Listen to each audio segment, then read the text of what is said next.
Para sa mga anak na naiwan sa Pilipinas, na may mga magulang sa ibang bansa, bawat sintimo na pinapaladala nila dito, dapat pahalagahan nyo. Dahil ito ay bunga ng sakripisyo at mamahal nila sa inyong mga anak nila.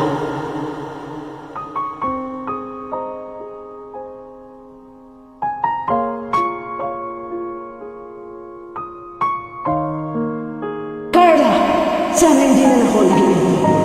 Sana hindi na rin ako nag-anak. Ngayon kung iniisip mo na hindi mo ako pinibilang ina, sana maisip ko rin na hindi ang buhay na pinilig ko para sa inyo, mga.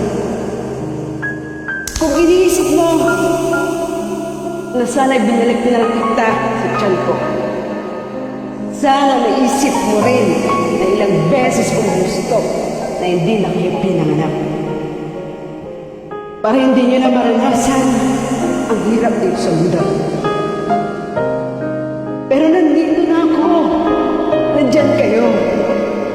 Kahit nandito na ako, saan mang palok ng mundo, dito dala ako. Dala ko lang ang bigasyon ko sa inyo. Nabigyan kayo ng gandang buhay.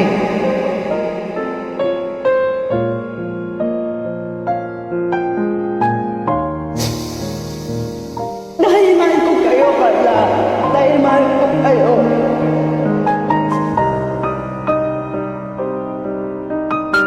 Ngayon sabihin mo sa akin, Carla. Ngayon sabihin mo sa akin. Sinasabi mo na hindi na naiintindihan. Bakit, Carla? Ako ba intindi mo kahit minsan? Ako ba intindi mo kahit minsan? Hindi. Hindi, Carla. Sarili mo lang ang intindi mo. Sana kahit minsan, Carla, binigyan mo na anak-anak ko maghirap ko sa inyo. Lahat ng sakripisyo ko sa inyo. Sa kung sana sa tuwing uminit pa ng anak, habang iniipit ko sa ganilyo. At habang nilawas tayo, minawalas mo ang pera ko na ako. Sana naisip mo rin kung ilang pagkain ng titis ko. Kung kinain para lang makapagpadala ako dito para may paggastos kayo. Sana habang nakahiga ka dyan sa kutsyon na tinutulugan mo, maisip mo rin kung ilang taon ako nagigis. Matulog mag-isa habang nangungulit na ako kaya ka mga mahal ko. Sana maisip mo kahit kunti kung gaano kasakit sa akin ang alaga ng mga batang alagaan ko.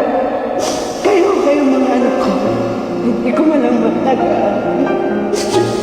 Alam mo ba, Carla, kung gaano kasakit yun sa akin. Alam mo ba kung gaano kasakit yun? Kung di mo kaya turing din ang ina mo, restituin mo man lang ako bilang tao. Yun lang, Carla, yun lang.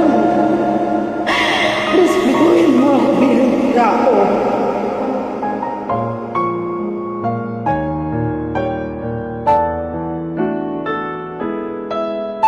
Sa mga anak na nandito, pag-isipan niyo, ang mga ina niyo nakakapagod-pagod sa ibang bansa para sa inyo.